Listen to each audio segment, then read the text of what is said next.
पूरे Saudi Arabia के साथ साथ मक्का मुकर्रमा और मदीना तुन नबवी दोनों पाकिस्तानी फौज के पास आ गए हैं। अब इनकी हिफाजत पाकिस्तान की जिम्मेदारी होगी और साथ साथ सऊदी अरेबिया की भी।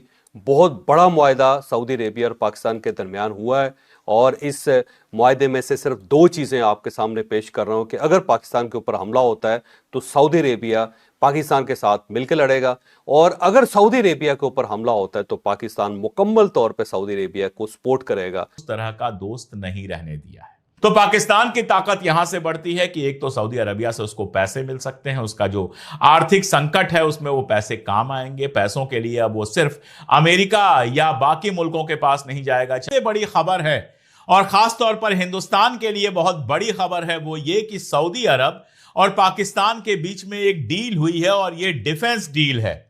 अगर इस डील को समझना है तो बहुत डिटेल में जाने की जरूरत नहीं है। खालिद बिन सलमान का एक ट्वीट है, और खालिद बिन सलमान के बारे में जिन लोगों को नहीं पता हो बता दूं कि वो मिनिस्टर ऑफ डिफेंस हैं, वहां के रक्षा मंत्री हैं। उनका एक ट्वीट है, उसको जरा सा देख लीजिए। उसमें वो लिखते हैं, one front against any aggressor.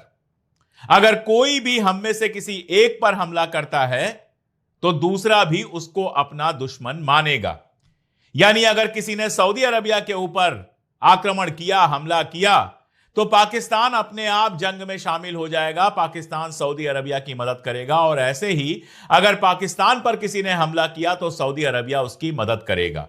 इसके ढेर सारे पहलू हैं, उसको समझना बहुत जरूरी है। इसका एक पहलू तो यह है कि इजराइल के खिलाफ अब जो अरब नेशंस हैं केवल अमेरिका के भरोसे नहीं बैठना चाहते हैं। इसको अंडरलाइन कर लीजिए, आएगा। लेकिन अगर इजराइल कभी यह फैसला करे कि वो सऊदी अरबिया पर अटैक करने वाला है, और यह बात इम्प्रॉबेबल नहीं है, यह बात नामुमकिन नहीं है, अब मुमकिन है, क्योंकि ग्रेटर इजराइल का जो सपना है वो तो इन सारे मुल्कों के अंदर तक जाता है, जॉर्डन के भी, सऊदी अरबिया के भी और दूसरे अरब मुल्कों के भी। अब दूसरा सवाल कि पाकिस्तान को ही क्यों चुना गया। कारण यह है कि पाकिस्तान एक एटॉमिक कंट्री है, उसके पास परमाणु बम है। जो अभी अरब इस्लामिक नेशंस की मीटिंग हुई थी जिसमें 52 नेशन शामिल थे, जो या तो अरब नेशंस थे या इस्लामिक नेशंस थे, इनमें अकेला पाकिस्तान ऐसा है जिसके पास एटम बम है। तो इजराइल को सीधी धमकी सऊदी अरबिया ने दी है कि अगर तुम हमारे ऊपर अटैक करोगे और तुम्हारे पास एटम बम है जिसके भरोसे तुम हमें डराओगे, तो हम अमेरिका के भरोसे नहीं बैठेंगे, हम पाकिस्तान से मदद लेंगे और तुम पर न्यूक्लियर अटैक कर सकते हैं अगर तुम हम पर न्यूक्लियर अटैक करोगे तो। बेसिक तो इसका यह है। सऊदी अरबिया ने किया तो इसी बात के लिए समझौता है, लेकिन समझौता सिर्फ यहीं तक नहीं रह जाता। अगर दो मुल्कों के बीच में समझौता हुआ है तो केवल एक मुल्क का फायदा नहीं देखा जाएगा, यह भी देखा जाएगा कि पाकिस्तान इससे क्या हासिल करना चाहता है। आप जानते हैं अरब कंट्रीज से इंडिया के रिश्ते बहुत अच्छे रहे हैं। नरेंद्र मोदी अब भी जाते हैं, यूएई जाते हैं, सऊदी अरबिया जाते हैं तो गले वले लगने की बहुत सारी तस्वीरें आती हैं। लेकिन इजराइल के साथ हिंदुस्तान जिस तरह से खड़ा हुआ है, जिस तरह से अभी इजराइल का सबसे बदनाम मंत्री जो है स्मोट्रिच इंडिया में आया और ट्रेड डील साइन की, उस समय जब ईयू से लेकर तमाम सारी दुनिया इजराइल के साथ तिजारती रिश्ते तोड़ रही है। मैं अभी आपको बताऊं, जब ऐसा माहौल बना हुआ है, सारी दुनिया में इजराइल आइसोलेट हो रहा है, उस समय हिंदुस्तान जाकर इजराइल के साथ समझौता कर रहा है। इसका असर सीधे सीधे, जो मैं लगातार कह रहा हूं, सऊदी अरबिया, कतर या बाकी सारे नेशंस पे यह पड़ता है कि वो आपके ऊपर भरोसा नहीं करते हैं। जब मामला इजराइल का हो तो वो हिंदुस्तान के ऊपर भरोसा नहीं कर पा रहे हैं।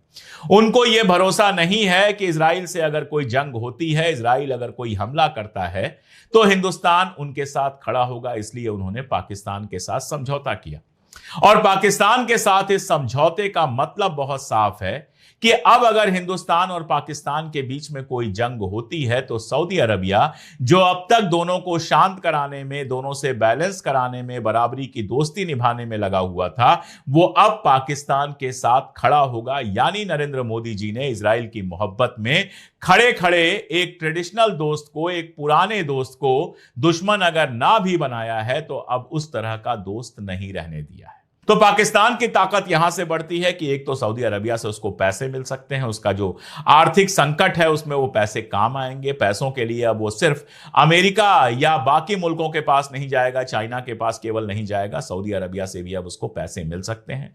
और दूसरी बात कि कश्मीर के इशू पर अभी तक सऊदी अरबिया का जो अप्रोच रहा है वो भारत और पाकिस्तान दोनों के साथ बराबर का रहा है। अब जब यह समझौता हो गया उसके बाद क्या सऊदी अरबिया कश्मीर पर अप्रोच बदलेगा?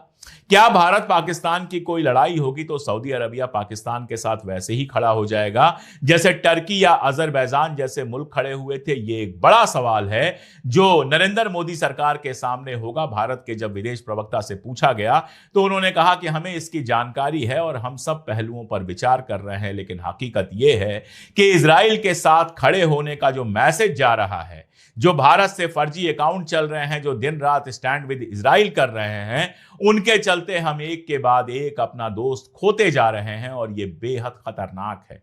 रिश्ते सिर्फ ट्रेड से नहीं होते हैं, व्यापार एक चीज होती है, लेकिन बाकी रिश्ते, भरोसे के रिश्ते ज्यादा इंपॉर्टेंट होते हैं। और नरेंद्र मोदी जी ने अपनी कूटनीति से यह एक और रिश्ता गंवा दिया है।